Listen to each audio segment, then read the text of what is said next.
Hello everyone. Onion dosa, kurma dosa అని bore కొట్టిందా? అలా కాకుండా బెబ్బెళ్ళ దోశని ఇలా అయితే చేసుకోండి, చాలా బాగుంటుంది, టేస్టీగా ఉంటుంది, అలాగే పిల్లలు ఇష్టపడి తింటారు.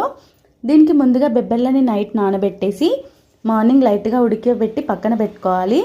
ఆ తర్వాత ఇలా మనం ఆనియన్ అలాగే పచ్చిమిర్చి వేసి పోపు చేసిన తర్వాత బెబ్బెళ్ళని అందులో వేసాక లైట్గా లెమన్ యాడ్ చేయాలి.